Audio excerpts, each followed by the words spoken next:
Kembali lagi di channel Elbana Radio Suara Audio, masih mengulas tentang Sirah Nabawiyah. Jangan kemana-mana, mari kita dengarkan kisah selanjutnya. Assalamualaikum warahmatullahi wabarakatuh. Adapun sumber pokok Sirah Nabawiyah yang dapat dipercaya terdapat pada 4 sumber. Sumber yang pertama, Al-Quranul Karim. Al-Quran merupakan sumber pokok Sirah Nabawiyah secara sekilas. Al-Quran menyajikan cerita Nabi sebagaimana firman Allah, "Walasawfa yu'tika rabbuka fatardha, alam yajidka yatiman fa'awa." Dan kelak Tuhanmu pasti memberikan karunia-Nya kepadamu, lalu hati kamu menjadi puas. Bukankah Dia mendapatimu sebagai seorang yatim, lalu Dia melindungimu?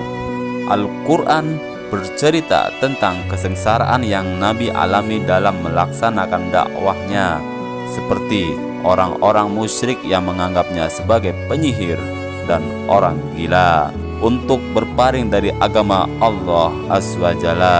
Al-Quran menceritakan hijrahnya dan peperangan yang diikutinya setelah hijrah, seperti perang Badar, perang Uhud, perang Ahzab, perjanjian Hudaybiyah, Fathu Mekah, dan perang Hunain.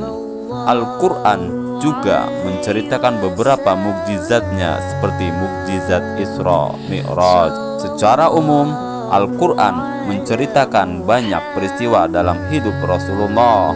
Al-Quran merupakan kitab yang terpercaya di muka bumi, dan transmisi periwayatannya bersambung dengan pasti, sehingga tidak ada seorang pun yang berakal yang meragukan nas seperti kepastian sejarahnya. Dengan demikian, peristiwa sejarah yang diceritakan Al-Quran dianggap sebagai sumber Sirah Nabawiyah yang paling sahih secara mutlak.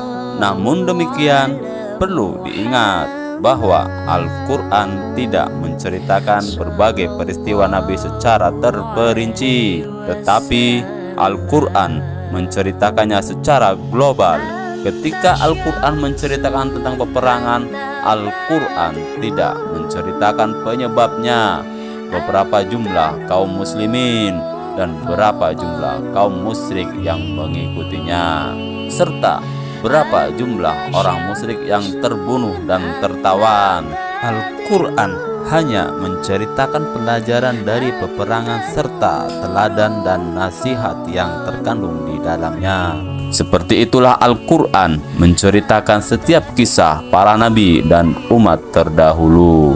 Oleh karena itu, kita tidak boleh hanya berhenti pada nas-nas Al-Quran yang berhubungan dengan biografi, agar kita dapat menghasilkan gambaran lengkap kehidupan Rasulullah SAW. Adapun sumber yang kedua adalah sunnah Nabi yang sahih.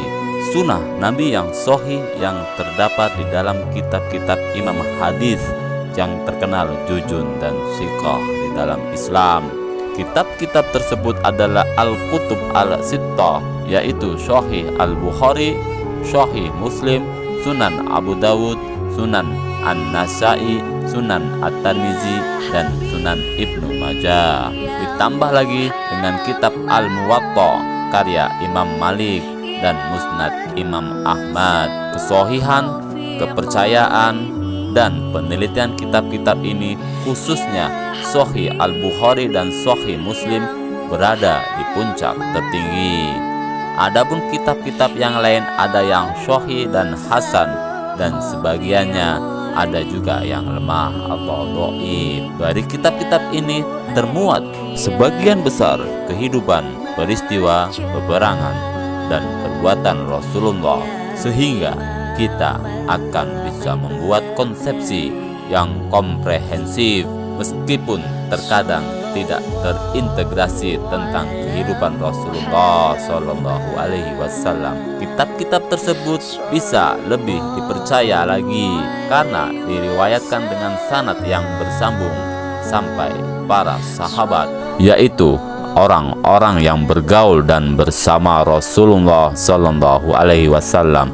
Allah menolong agamanya melalui mereka, dan Rasulullah pula lah yang langsung mendidik mereka, sehingga mereka merupakan generasi yang paling sempurna keistiqomahannya, akhlaknya, kekuatan imannya, kebenaran ucapannya, kemuliaan ruhnya, dan kesempurnaan akalnya. Oleh karena itu, setiap yang mereka riwayatkan kepada kita dari Rasulullah Sallallahu Alaihi Wasallam dengan sanad yang sahih dan bersambung wajib kita terima, seperti fakta sejarah yang tidak membuat kita dipenuhi keraguan.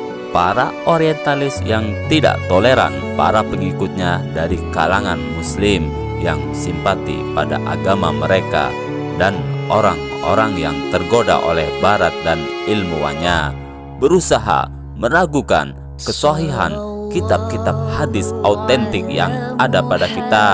Dari keraguan pada kitab-kitab tersebut, mereka berusaha menghancurkan syariat dan meragukan sirah nabawiyah. Namun demikian, Allah telah menjamin pemeliharaan agamanya, mempersiapkan orang-orang yang mengemban panah kebatilan dan siasat mereka ke dada mereka sendiri.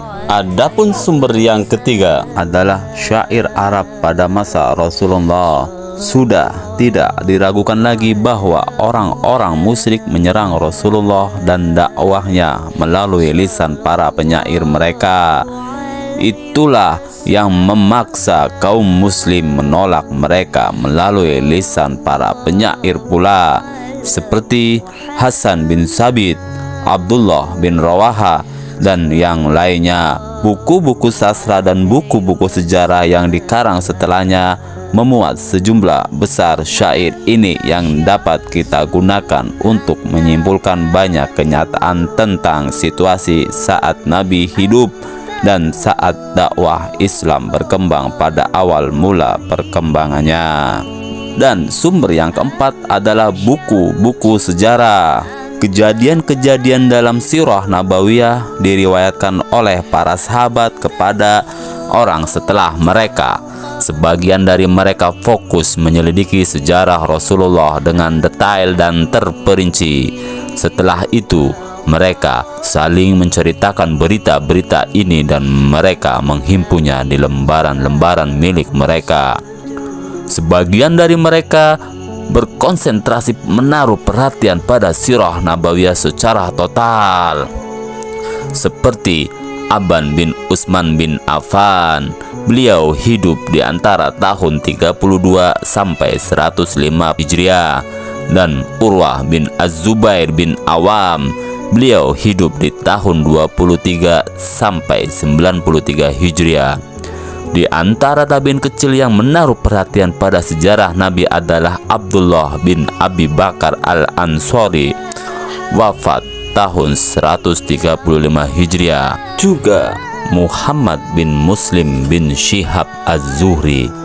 Beliau hidup di antara tahun 50 sampai 124 Hijriah, yang menghimpun hadis pada masa Umar bin Abdul Aziz atas perintahnya, dan Asim bin Umar bin Qatadah al-Ansori, wafat tahun 129 Hijriah. Perhatian pada sirah nabawiyah beralih ke generasi setelah mereka, sehingga mereka mengarang buku secara sendiri. Di antara pengarang pertama yang paling terkenal adalah Muhammad bin Ishaq bin Yasar, wafat tahun 152 Hijriah. Mayoritas ulama dan ahli hadis sepakat bahwa dia dapat dipercaya. Ibnu Ishaq mengarang kitab Al-Maghazi yang bersumber dari hadis-hadis dan riwayat-riwayat yang dia dengar sendiri di Madinah dan Mesir. Namun demikian, sangat disayangkan kitab ini tidak sampai kepada kita. Oleh karena itu, meskipun kitab tersebut telah hilang dari peninggalan ilmiah kita, namun kandungan kitab tersebut masih tetap terjaga karena terdapat riwayat yang diriwayatkan Ibnu Hisham dari Ibnu Ishaq dalam kitab As-Sirah An-Nabawiyah melalui guru Ibnu Hisham, yaitu Al-Bukai, yang termasuk murid Ibnu Ishaq yang paling terkenal. Sirah Ibnu Hisham.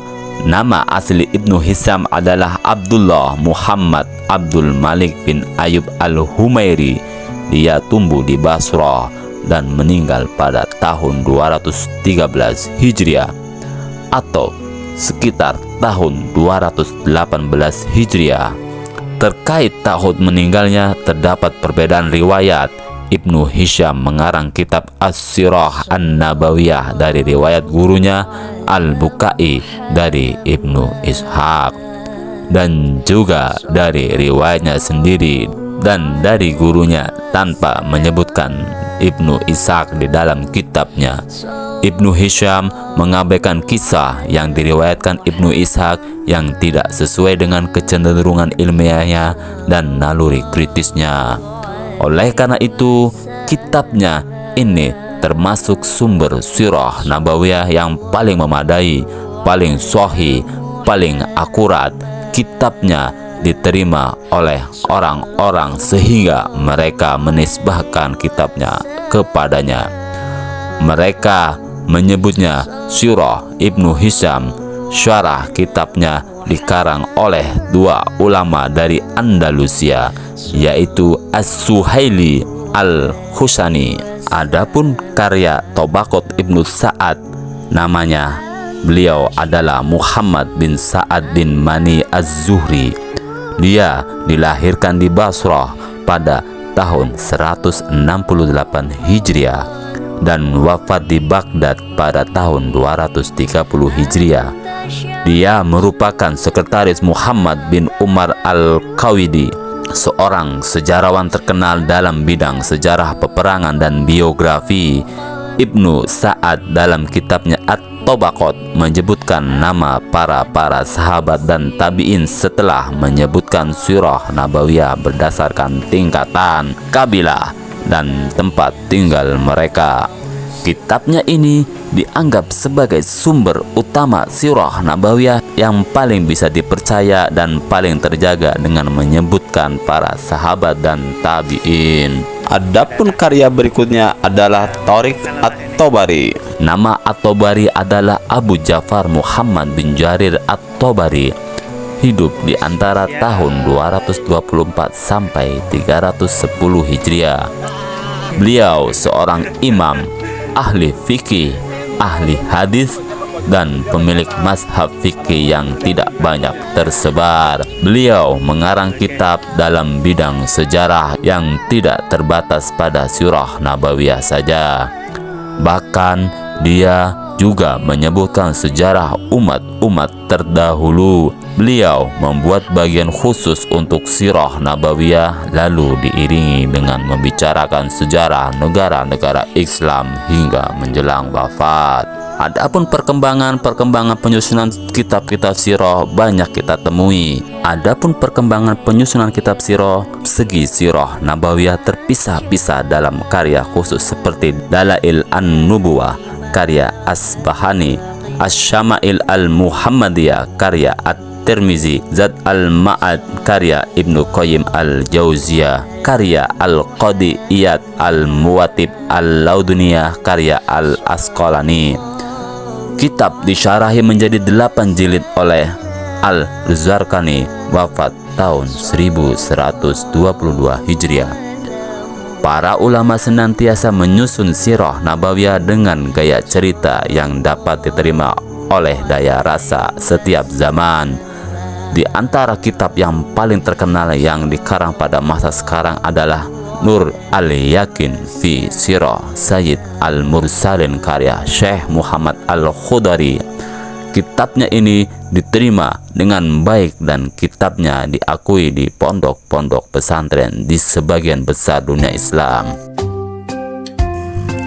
Demikianlah yang dapat kami sajikan di serial ini.